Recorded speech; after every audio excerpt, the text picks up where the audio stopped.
Bonjour à tous et bienvenue dans cette nouvelle vidéo relax. Aujourd'hui la chaîne a tout juste un mois, donc je vais prendre le temps de répondre à des petites questions que j'ai vues par-ci par-là. Ensuite je reviendrai sur les témoignages, vous parlerai des futurs projets de la chaîne et surtout je vais vous parler de la surprise qui arrive pour les fêtes de fin d'année et je peux vous garantir que vous allez être gâtés. Allez, on se retrouve juste après le générique. Bienvenue sur Connexion Mystère.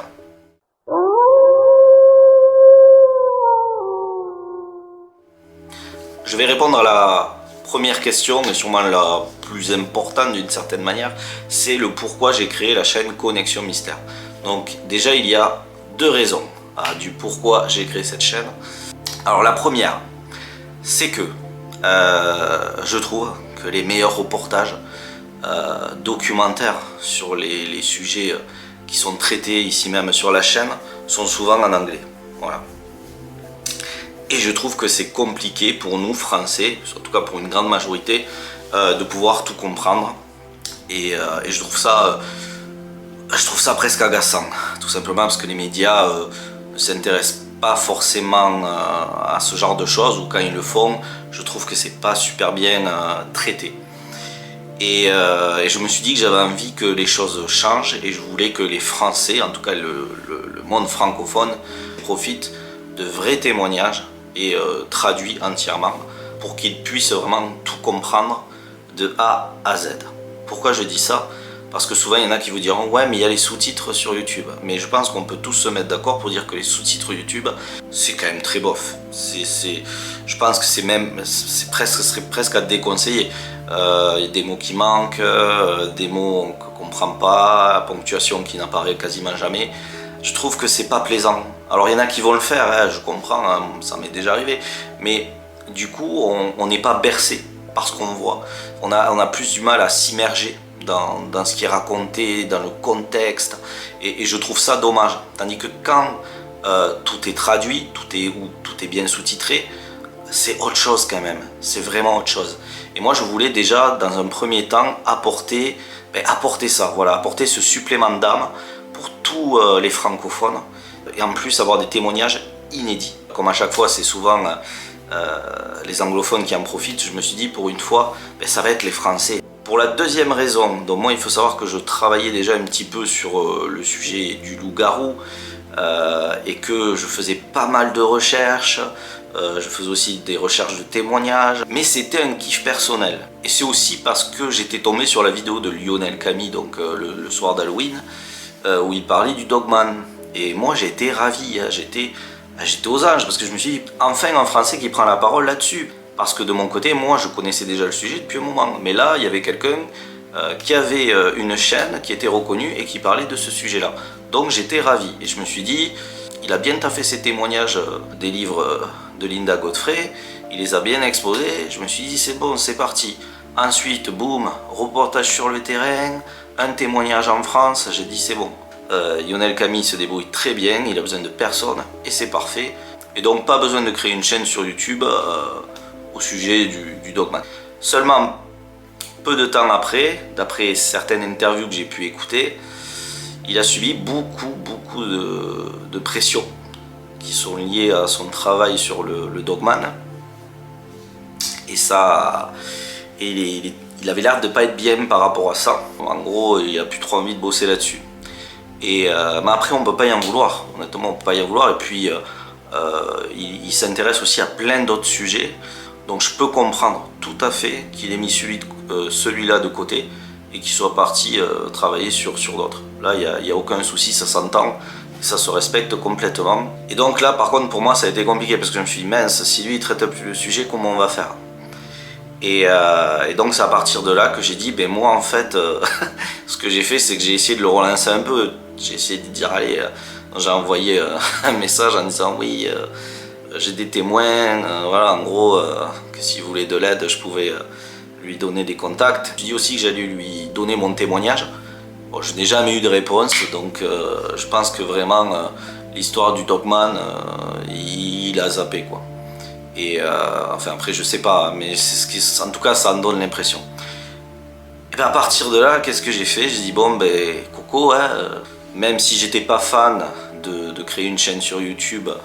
Enfin, en tout cas, c'était plus le fait de l'exposition qui me dérangeait, parce que pour moi, le monde de YouTube n'est pas un monde des bisounours et ne reflète pas forcément la vraie vie. Et la plupart des gens sont cachés derrière leur ordinateur. J'étais pas vraiment fan de tout ça, mais je me suis dit, après tout, je veux vraiment proposer quelque chose aux gens, leur apporter ce que moi j'aurais aimé que quelqu'un m'apporte en fait. Donc ça a été ma source de motivation, apporter aux gens ce que moi j'aurais aimé qu'on m'apporte dans le passé. Voilà. Et donc voilà, la chaîne a tout juste un mois maintenant. C'est pas encore comme je le souhaiterais, tout n'est pas parfait, mais pour un début, je m'en sors pas trop mal, on va dire. Alors maintenant, nous allons parler des témoignages. Est-ce que ces témoignages sont inédits? Voilà. Alors je peux vous garantir que oui, ces témoignages sont inédits. Et comment vous dire, de la difficulté de trouver des témoins qui n'ont jamais parlé, qui n'ont jamais ouvertement parlé de leur histoire et de leur rencontre avec un dogman, parce que c'est comme ça qu'ils l'appellent là-bas. Oui, c'est vraiment pas facile, c'est pas évident. Ça peut prendre des semaines, voire des mois. Et donc oui, c'est inédit parce que quand ils décident de me parler, c'est une confiance qui se fait entre moi et le témoin. Et à partir de là, mon travail, ça va être d'exposer le témoignage de la meilleure façon possible. Donc voilà, donc oui, c'est des témoignages inédits et j'espère que vous en mesurez la chance. Parce que il faut savoir que ce genre de témoignage, les gens aux États-Unis, moi je suis français, donc il faut savoir que le travail pour ce genre de témoignage est encore plus difficile pour moi. Parce que les gens doivent faire confiance à un mec qui est de l'autre côté de l'Atlantique, qui vient qui est intéressé pour des témoignages. Alors au début, ok, ils peuvent comprendre le délire, mais après de là à l'exposer sur la chaîne et nana, c'est très compliqué. Il faut vraiment soigner son vocabulaire, soigner la tournure des phrases, expliquer vraiment bien son projet. Faut surtout pas balancer directement, ouais, viens sur ma chaîne, voilà, regarde, c'est ma chaîne, j'ai plein d'abonnés et tout. Là, ça, ils s'en foutent complètement. Eux, ils veulent de la confiance. Donc voilà, c'est des longues discussions avec eux. Et donc oui, et une fois qu'ils se décident de témoigner, alors moi ce que je fais après, c'est que je m'occupe de toute la traduction, je m'occupe de l'habillage, enfin je m'occupe de tout le reste. Mais quand même à côté on me propose de l'aide et ça c'est toujours agréable, c'est toujours agréable. Parce que ça prouve qu'on fait confiance à mon travail et qu'on a envie de m'aider. Et donc ça me fait très plaisir. Donc oui, les témoignages sont inédits. Et sachant en plus que les témoins, comme je vous le dis et le redis, c'est la première fois qu'ils parlent. Et puis ce qu'il y a de bien, c'est que la plupart des témoins le font à visage découvert. Et donc pour moi, ça me permet d'avoir plus de crédibilité. Voilà, parce qu'à force d'avoir, je pense, trop de témoignages, comment dire, anonymes, hein, ce qui se respecte, honnêtement, ce qui se respecte, parce que c'est un sujet qui est pas évident. Donc je peux comprendre que les gens ne veuillent pas prendre la parole à visage découvert, ou il n'y a aucun souci là-dessus. Mais je pense que voilà, le fait que quelqu'un le fasse à visage découvert ou qu'on le voit marcher en train d'expliquer les choses sur un lieu où il aurait vécu la rencontre, pour moi, je trouve que ça rend la chose plus crédible en tout cas. J'ai peur que si j'avais trop de témoignages anonymes ou toujours cachés, au bout d'un moment, les gens peuvent être amenés à se questionner sur le contenu. J'ai la chance d'avoir ces témoignages parce que là-bas aux États-Unis, il faut savoir qu'on n'est pas dans le même contexte ici en France. Si vous tapez loup-garou dogman, vous avez des chaînes précises là-dessus à ce sujet. Il n'y en a pas 40. Par contre, aux États-Unis, c'est pas du tout pareil. Il faut savoir qu'il y a beaucoup de chaînes concurrentes là-bas. Et ils sont prêts à tout pour avoir des témoignages inédits. Donc attention, la concurrence est beaucoup plus rude. Mais ça, j'y reviendrai un peu plus tard dans la vidéo. Alors maintenant, je vais parler des témoins. Je vais vous expliquer comment j'ai pu avoir leur confiance et comment j'ai pu avoir la chance de pouvoir exposer leurs témoignages. Et vous allez voir que le travail, voilà, il y a travail dur et il y a le travail titanesque. Et je peux vous dire que là, c'était titanesque et je vais vous expliquer pourquoi. Mais je vais avant tout vous parler donc de ces témoins qui ont été vraiment super. Et au moment où je vous parle, regardez, je viens de recevoir Merry Christmas. Voilà. Et donc c'est Megan qui m'a envoyé, voilà, donc je la remercie, donc merci Megan. Mais parce qu'en fait elle a beaucoup aimé la vidéo de son témoignage. Elle avait quand même pas mal de craintes, elle avait un petit peu peur. Et quand elle a vu le résultat, elle a adoré. Elle a montré, elle a partagé autour d'elle, c'est pour vous dire. Maintenant, je pense que ça lui a permis de se faire beaucoup plus confiance par rapport à parler de cette rencontre qu'elle a vécue. Donc voilà pourquoi je précise souvent qu'il y a quand même beaucoup de travail derrière. Parce que pour avoir un témoignage, et là je réponds en même temps aux messages haineux que j'ai, qui sont vraiment pas très gentils, voilà. Il y en a même que je peux même pas lire parce que YouTube les supprime directement, donc c'est que les mots qu'il doit y avoir à l'intérieur du message ne doivent vraiment pas être très jolis. Et donc il faut savoir que quand il y a un témoignage, que ça dure 3, 4, 5 minutes, la personne retourne sur un lieu où elle n'est pas retournée depuis de nombreuses années. Pour Brandt par exemple, ça faisait plus de 20 ans. C'est quand même pas rien. Pour Meghan, c'était aussi plusieurs années. Donc c'est pas évident pour eux. Donc l'effort déjà qu'il faut à partir de là est immense. Et ensuite, ils racontent leur histoire en même temps une fois qu'ils se trouvent sur les lieux, pour vraiment nous amener, nous embarquer dans leur récit. Brandt par exemple m'a refait une vidéo pour m'expliquer comment ça s'était passé au début, avant qu'il fasse la rencontre où il se retrouve face à la bête. Et donc il m'explique qu'il a vu un cerf sauter la clôture au loin et qu'il semblait avoir très peur et qu'il courait dans tous les sens. Puis il a fini par partir et ensuite il a entendu une sorte, alors je sais pas si c'est un cri, un hurlement très étrange et très fort. Et là son ami a été terrifié, il a eu très très peur. Il faut savoir que Brandt va souvent à la pêche, il chasse aussi de temps en temps, donc il connaît quand même les animaux, et ça il m'a expliqué que ça ne lui faisait penser à rien de ce qu'il connaît en tout cas. Et vraiment c'était terrifiant. Et c'est quelques heures après où il y a eu cette bête qui a sauté la clôture et qui est arrivée vers eux. Donc ça je l'ai appris en off. Et donc j'en parle là dans cette vidéo, comme ça vous aussi vous avez cette information supplémentaire sur le témoignage de Brandt.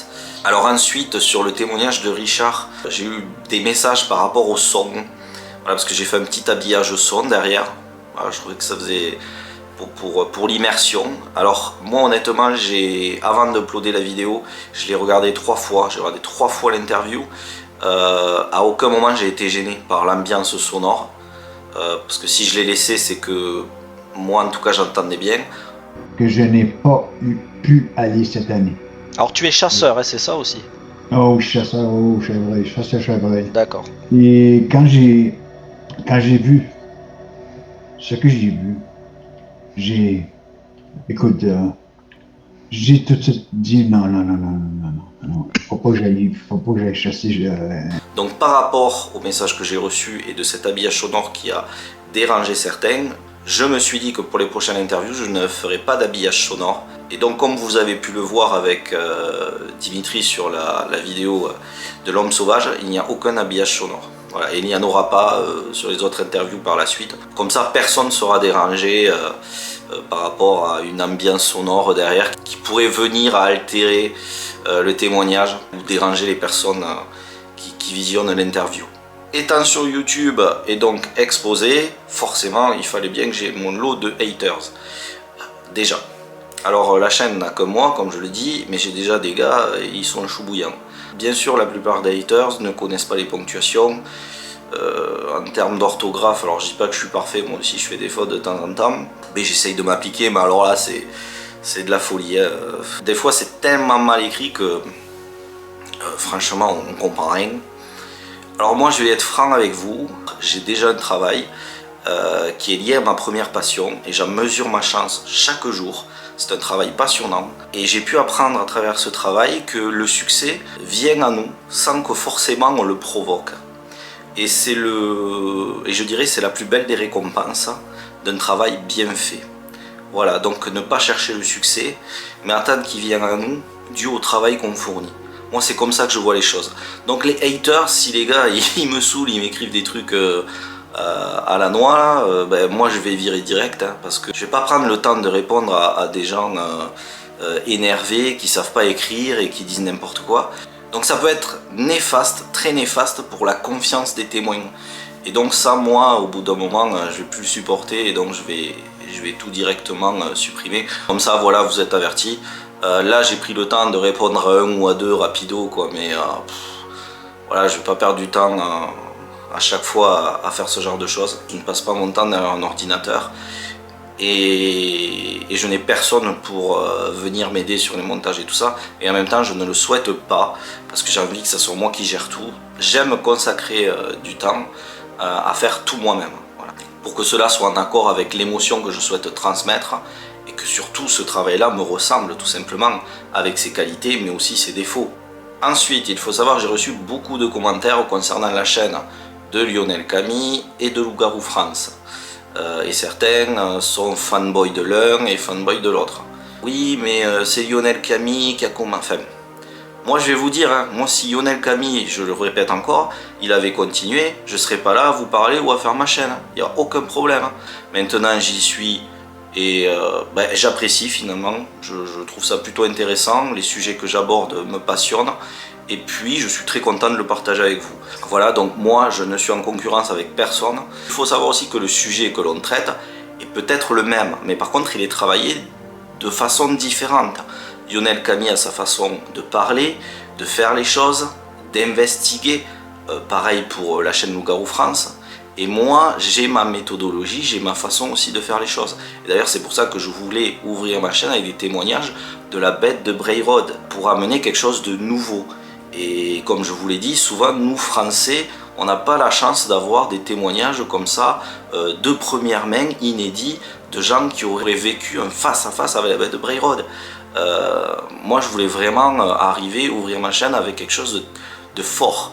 Et j'ai travaillé dur pour ça. On traite le sujet différemment et chacun a le droit d'aimer l'un ou l'autre. Il n'y a aucun problème pour ça. Et je pense qu'il faut arriver à avoir cette barrière abonnés et créateurs de contenu.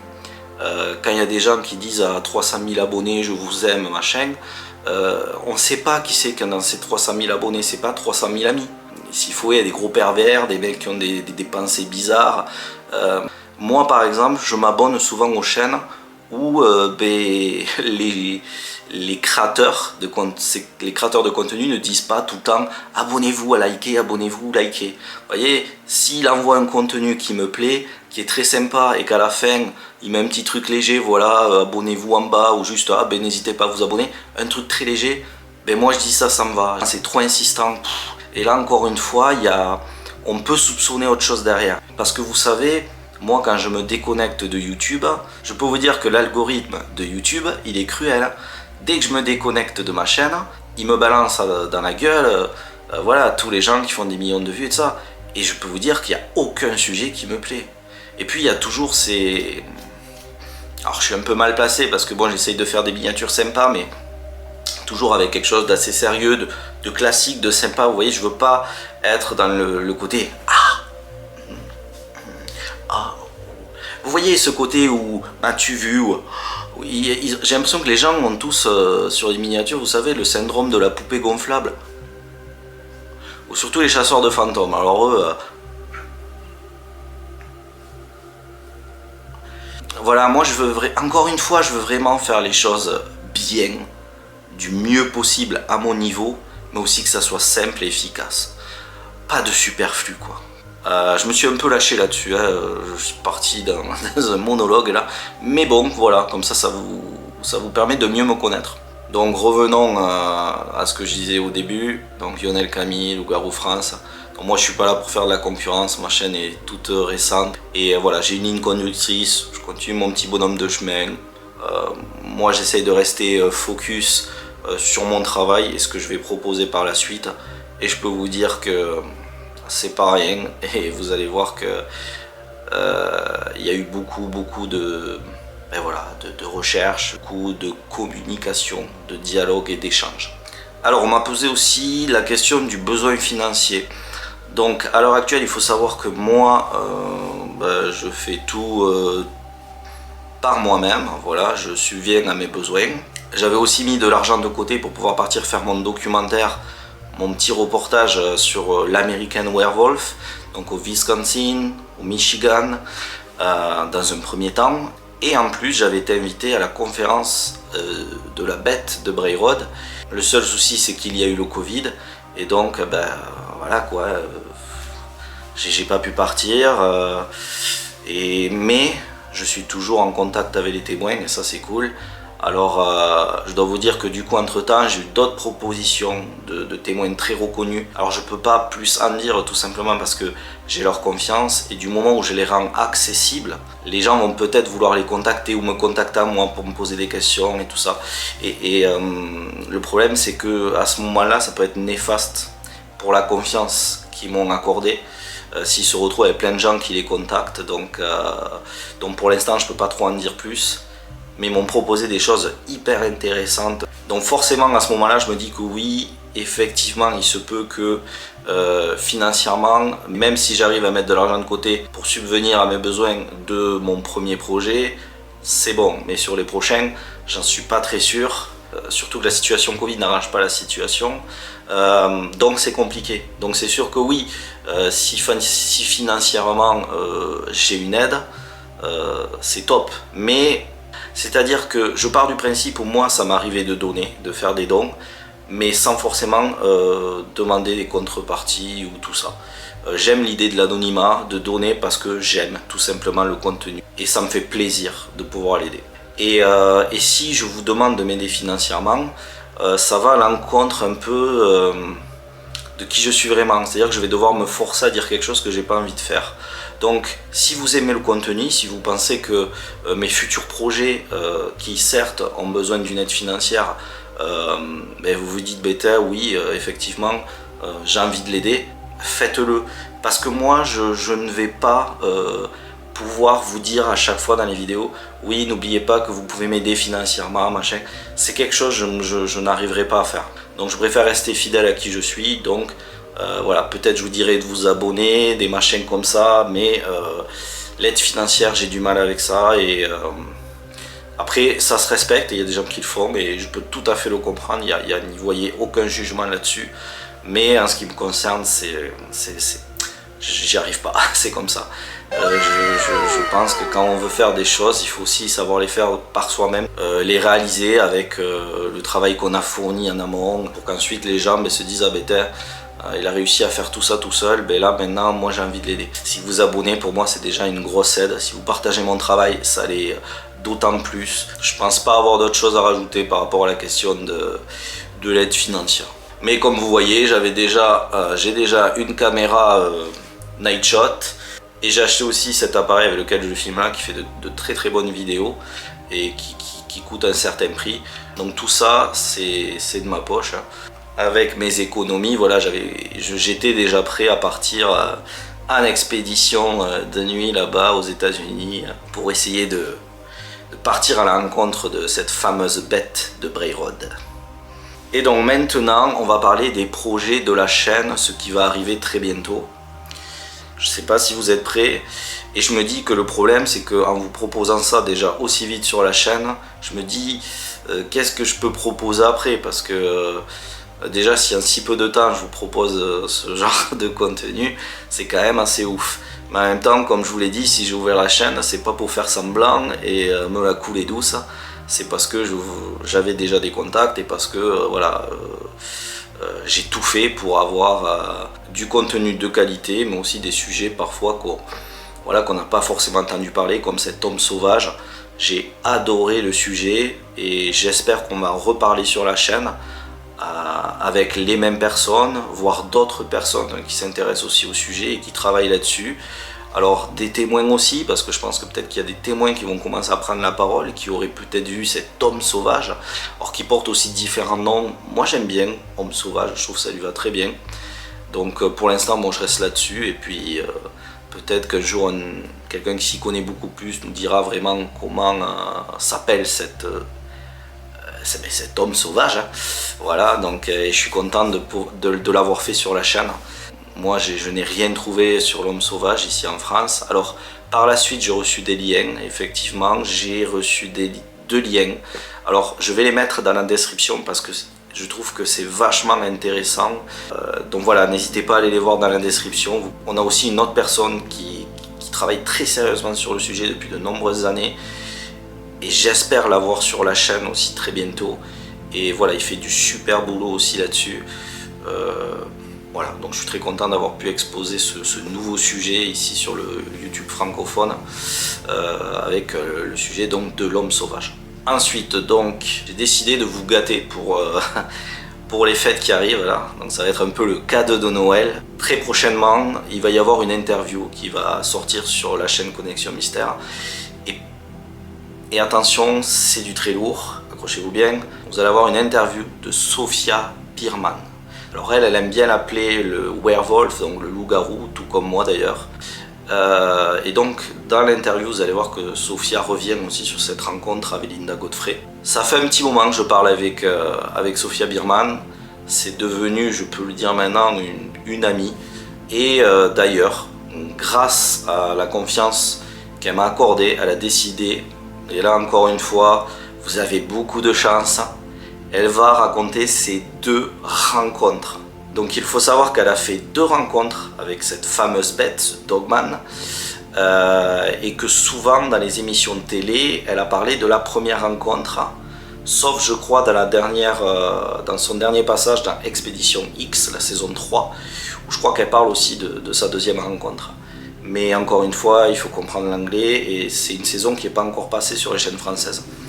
Donc vous voyez, vous allez apprendre un témoignage qui n'a pas été encore relaté ici, en France. Et surtout, vous allez avoir Sophia Biermann pour la première fois en interview sur une chaîne de YouTube francophone. Et ça, je peux vous dire que c'est pas rien. Et je suis content d'avoir ces 2 témoignages.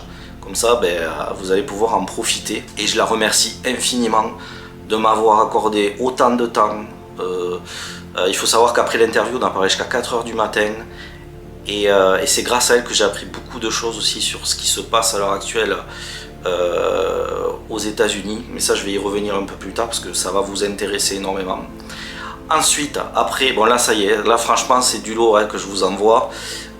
Mais il y a encore du très très lourd. Et là, je pense que c'est... même, vous voyez, vous le dire, c'est juste...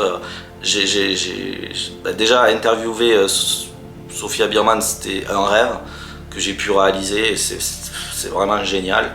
Mais alors là, ça dépasse tout entendement. Il faut savoir que je suis aussi en contact, j'ai été en contact en tout cas avec Linda Godfrey. Et là, sa santé est au plus mal. Et donc, c'est très compliqué à l'heure actuelle de pouvoir avoir des échanges avec elle. Mais voilà, je pense très fort à elle. Et donc, je suis en contact avec sa famille depuis un long moment maintenant aussi. Et c'est une belle histoire qui s'est passée parce qu'en fait, pendant mes recherches, pendant que j'essayais de trouver des témoignages, j'ai eu la chance d'être contacté par sa nièce en fait.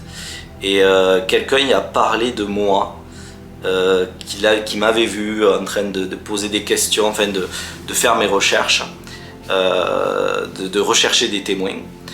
Et donc sa nièce m'a contacté et elle a trouvé ça hyper courageux comme Français veuille exposer le sujet du loup-garou, du Dogman là-bas en France. Et en sachant qu'en plus je suis pas américain, donc je ne suis pas là-bas. Donc du coup, à partir de là, voilà, c'est long à expliquer, mais je suis rentré en contact avec Linda. Parce qu'il faut savoir que Linda maintenant ne répond plus aux messages sur les réseaux sociaux. Il y a bien longtemps, elle ne souhaite plus participer aussi aux émissions de TV, plus d'interviews parce que sa santé l'a mise à mal et parce que sinon elle passerait son temps en fait sur des émissions radio, télévisées et des interviews tout le temps. Peut-être, je dis bien peut-être, si ce n'est pas elle, on aura la chance de normalement avoir sa sœur sur la chaîne. Il va falloir croiser les doigts pour que Linda trouve la force de répondre à mes questions. Je sais pas, j'ose y croire parce que c'est... j'ose y croire. Et si c'est le cas, il faudra quand même réaliser que ça sera peut-être, voire même sûrement, sa dernière interview. Je sais pas si vous arrivez à réaliser ce qui se passe là pour l'avenir de la chaîne, ce que vous allez pouvoir avoir en termes de contenu, entre donc cette interview de Sophia Biermann et peut-être l'intervention de Linda Godfrey, ici même sur la chaîne. En tout cas, ça ne sera pas une interview comme je le souhaite, mais en tout cas, elle va tout faire pour répondre à mes questions.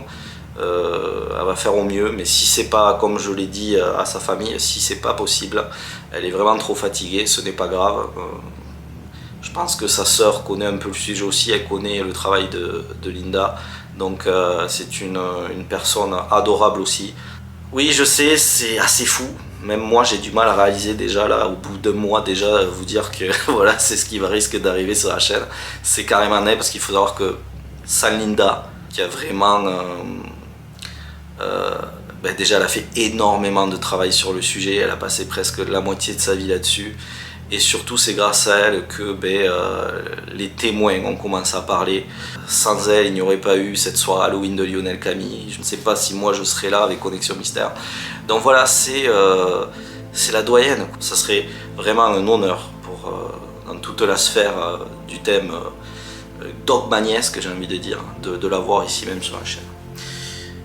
Passons, parce que vous vous dites après ça, mais on ne peut pas proposer plus haut, plus fort, plus... Voilà.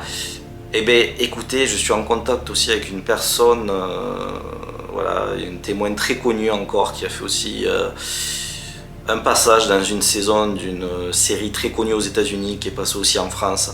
Et je dois vous avouer que, pour moi, ce témoignage, cette histoire, cette rencontre est simplement la plus effrayante concernant les loups-garous. Mais vraiment. C'est fou, voilà. C'est cette personne aussi qui m'a proposé d'aller donc dans le nord-ouest des États-Unis pour la suivre, pour aller voir d'autres témoins qui n'ont jamais témoigné. Voilà. Là par contre, je garde le secret, je n'en dis pas plus, mais... Vous voyez, encore une fois, c'est vraiment une dinguerie ce que je suis en train de vous dire. Il y a d'autres choses aussi qui vont arriver, mais je vais aussi garder le secret là-dessus, donc voilà, pareil. Mais pour l'instant quand même, je vous ai dit de très très belles choses. Et comme vous pouvez aussi le voir, vous allez avoir un très beau cadeau de Noël.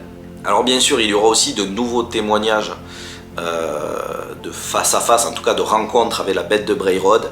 Donc je suis en train de travailler dessus, ça demande aussi beaucoup de temps. Je dois recevoir de nouvelles vidéos aussi des témoins, donc voilà, je dois attendre aussi, j'ai pas le choix. Allez, et je vous dis autre chose aussi, je suis en contact aussi avec une personne depuis un long moment qui habite pas loin du Skinwalker Ranch, à juste quelques kilomètres. Et donc elle va nous faire le plaisir aussi de nous raconter de belles choses, peut-être même de nous faire aussi des vidéos, voilà, en lien avec le Skinwalker Ranch. Et ça, c'est un sujet aussi passionnant que j'adore. Et j'espère pouvoir aussi l'exposer ici sur la chaîne Connexion Mystère. Et si je peux vous offrir ça, alors là, c'est génialissime. Mais en tout cas, pour l'instant, c'est bien parti. Et je vais m'arrêter là parce que je trouve que je parle beaucoup. Et je pense qu'en termes de surprise, vous avez déjà eu assez. Alors, je vais continuer ici. Voilà, pour cette deuxième partie. Car voilà, j'avais sommeil et il se faisait tard au moment où j'ai enregistré la vidéo hier. Donc je vais reparler de la plateforme YouTube. Je n'ai de contrat avec personne. Et comme je vous l'ai précisé, j'ai déjà un métier qui me prend beaucoup de temps. Donc c'est pas que je n'aime pas faire des vidéos pour Connexion Mystère, bien au contraire. Mais j'aime aussi utiliser mon temps libre pour profiter de la vie, tout simplement. Et donc je ne peux pas la passer toujours derrière un ordinateur dès que j'ai un peu de temps pour moi. Je vous dis ça pour éviter d'avoir des messages du genre hey, t'as pas publié de vidéo, nanana. Voilà, il n'y a aucun contrat qui me lie à qui que ce soit.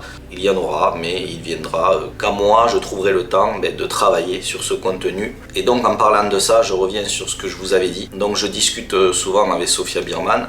Et donc comme je vous ai dit, après l'interview, on a beaucoup discuté. Et il faut savoir que Sophia Birman est une des premières témoins à avoir pris la parole sur sa rencontre avec un loup-garou. Et à cette époque-là, il n'y avait pas encore toutes ces chaînes qui parlaient de ce sujet. C'est par la suite, une fois que Linda Godfrey a fait connaître le sujet à travers le monde, que là ça a commencé à prendre de l'engouement. Des chaînes ont commencé à se faire, des témoins ont commencé à parler. Et il faut savoir qu'aux États-Unis, en tout cas c'est ce qu'elle me raconte, à l'heure actuelle il y a énormément de chaînes sur le sujet. Et qu'il faut y faire très très attention parce qu'en fait elle m'explique qu'au bout d'un moment le business prend le dessus sur la vérité. Et je sais que souvent il y a des gens qui sont fans de telle ou telle chaîne aux États-Unis, voilà, mais le souci c'est qu'à l'heure actuelle comme vous pouvez le voir, on a l'impression que presque chaque Américain a vu un Dogman, ce qui n'est pas le cas. Et c'est là où elle m'explique qu'en fait, nous en France, je pense qu'on n'en est pas encore là et tant mieux. Mais aux États-Unis, les chaînes, en fait, j'ai l'impression qu'elles se bagarrent un peu pour avoir des témoins. Les Américains sont devenus vraiment accros à ce genre d'histoire. Et je pèse mes mots, c'est-à-dire qu'il leur faut leur dose toutes les semaines d'histoires incroyables avec le Dogman, des rencontres effrayantes, et ça en est même flippant. Et donc elle me dit, enfin en tout cas c'est ce qu'elle m'a expliqué, c'est que parfois ces chaînes ont tellement d'abonnés, font tellement de vues, qu'elles se retrouvent obligées de réaliser du contenu en permanence. Et elle m'expliquait qu'il y avait carrément des histoires qui étaient inventées de toutes pièces, que cela permettait de donner sa dose d'histoire effrayante à ceux qui sont fans, voilà, quoi, du Dogman, du loup-garou là-bas. Donc elle m'a dit fais attention que cela n'arrive pas, ne se produise pas un jour en France, qu'il y ait énormément de chaînes comme ça qui viennent à pulluler et qu'au bout d'un moment il y ait de la confrontation, de la concurrence, que chacun veut son histoire, machin. Et donc elle m'a averti là-dessus. Enfin voilà, elle me met en garde par rapport à ça. Pour l'instant en France ce n'est pas le cas et tant mieux. Comme elle me dit, peuvent s'arrêter sur beaucoup de détails vu que tout est inventé de toutes pièces. Mais encore une fois, pas toutes les histoires. Et c'est ça qui est dramatique. C'est-à-dire que vous allez avoir à la fois du vrai, mais il se peut que dans tout ce vrai, il y ait du faux. Et moi, c'est ce qui me fait peur. Et après, peut-être qu'elle se trompe aussi. Mais pour avoir fait aussi ma petite enquête, c'est vrai que j'ai l'impression, quand je vois le nombre de témoignages, et même des fois quand je vois la lecture du titre, je me dis bientôt on va arriver à le Dogman est venu plonger dans ta piscine, le Dogman est venu faire une partie de PlayStation 5 chez toi. Vraiment quoi, on n'en est pas loin. Donc, et moi en plus français qui viennent leur piquer des témoignages, parce que c'est la première fois que les témoins prennent la parole sur les récits que j'expose. Ouais, donc je pense que je vais pas me faire que des amis. Voilà, c'était juste pour vous mettre en garde, parce que je sais qu'il y en a beaucoup qui vont regarder ces chaînes sûrement et qui prennent tout pour argent comptant. Voilà, je pense que Sophia Birman, c'est une personne à qui on peut vraiment faire confiance. Et elle a travaillé avec Linda Godfrey. Voilà, donc je pense que quand elle dit qu'elle met en évidence ce genre de choses, c'est qu'elle ne le fait pas pour s'amuser. Voilà. Alors oui, désolé, je me téléporte comme ça d'un jour à l'autre. C'est tout simplement parce que je viens de réaliser que j'ai oublié de répondre à énormément de messages que j'ai reçus aussi de commentaires. C'est-à-dire, est-ce qu'il m'est possible de traduire les histoires qu'il y a sur la chaîne Dogman Encounters. J'ai déjà fait la démarche auprès de Dogman Encounters, alors ils adorent mon projet, ils m'ont félicité, mais par contre en aucun cas ils souhaitent collaborer. Donc du coup vous allez devoir continuer à vous taper les sous-titres automatiques de, de YouTube, j'en suis désolé. Alors ce qui est assez paradoxal et assez drôle, c'est qu'en fait je m'aperçois de pas mal de choses. Comme je vous l'ai dit, aux États-Unis, j'ai l'impression que cet engouement autour du Dogman, du loup-garou, est devenu, est différente et devient vraiment un business. Enfin, alors attention, hein, je pense qu'il y a vraiment des gens qui s'intéressent au sujet et qui font ça très bien. Mais encore une fois, je découvre des choses pas très jolies. Par exemple, la dame qui gère la conférence de Bray Road, qui m'a contacté il y a très longtemps, elle m'avait dit qu'elle voulait m'aider. Et donc elle voulait me mettre en contact avec des témoins qu'elle avait déjà interviewés et m'appuyer pour que je puisse traduire certaines histoires de la chaîne Dogman Encounters. J'ai attendu des mois, j'ai pas eu de retour, du coup je me suis débrouillé tout seul. Hein. D'ailleurs, voilà, il faut savoir que de toute façon j'ai demandé parfois un petit peu d'aide, mais au final j'ai dû me débrouiller tout seul, de A à Z. Et là dernièrement, j'y ai écrit un message pour lui dire que j'avais pris les devants. Et que bon, la réponse était négative, c'est comme ça.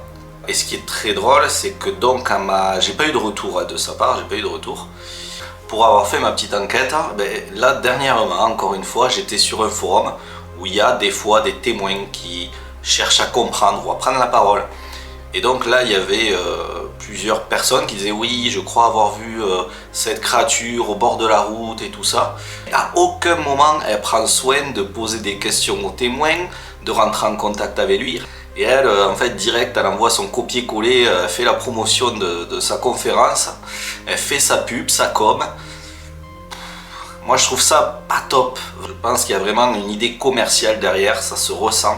Et pour finir, avant de replonger dans la vidéo qui a été faite avant, comme vous avez pu le voir, moi, quand j'ai des récits de face à face avec la bête de Bray Road, ben, j'essaye de m'arranger pour que tout le monde puisse en profiter, autant le public francophone que le public anglophone. Pour moi, c'est important. Je veux qu'un maximum de personnes puissent en profiter.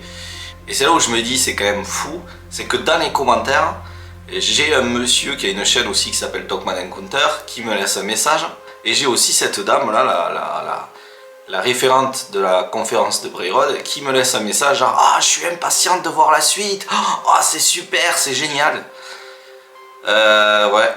Pareil, là c'est pareil, il y a quelques minutes j'étais sur Facebook, alors je sais plus, je suis sur un groupe là au nord des États-Unis. Dès qu'il y a une personne qui parle d'une rencontre, quoi que ce soit, vous savez, il y a la femme de telle ou telle personne qui dit oui, allez voir lui, il vous prendra pas d'argent, il va enquêter super bien, il fait du super boulot. Enfin, au bout d'un moment, je sais pas, est-ce qu'on est dans un deal commercial? Je sais pas, parce que moi, mon but premier, et j'aimerais que ce soit le but premier de tout le monde, c'est peut-être de faire connaître les histoires, de les faire connecter, de montrer que c'est un phénomène mondial, et que ce sujet, du coup, soit pris au sérieux, mais dans les hautes sphères aussi.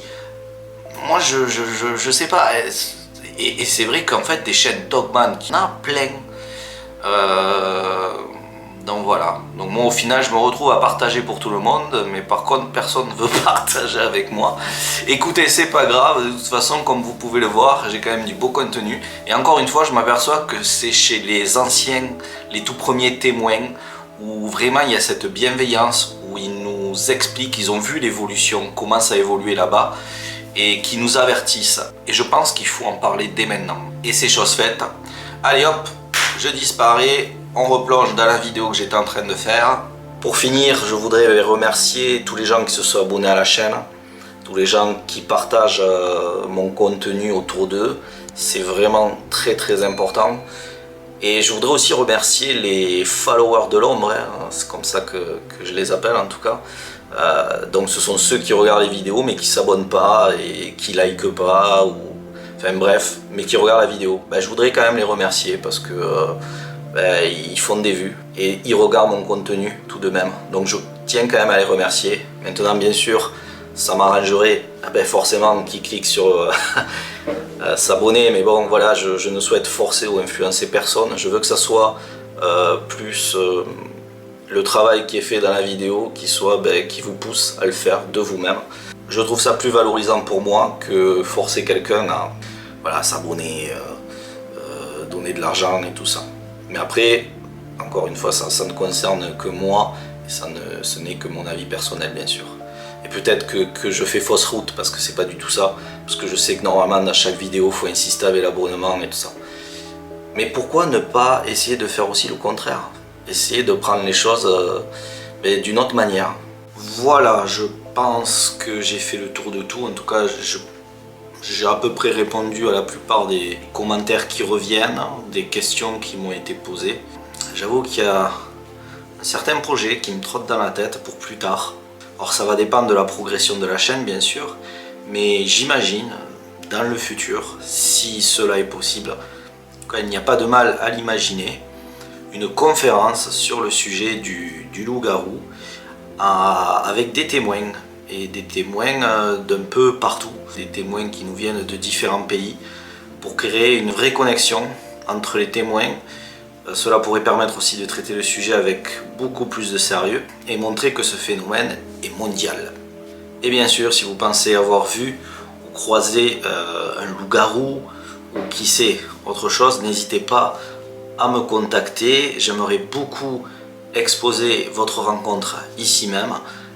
Et pourquoi pas même la traduire pour les pays anglophones. Cela permettrait de donner du lien. Voilà. J'aimerais beaucoup que par exemple public américain qui commence à me suivre, qui n'est pas en majorité, mais il y a un petit groupe d'anglophones qui suivent la chaîne. Ça pourrait être génial de pouvoir traduire aussi des témoignages de Français qui auraient vu le loup-garou ici même, ça serait super. Ça permettrait de créer un lien, comme je le dis, une connexion entre les témoignages.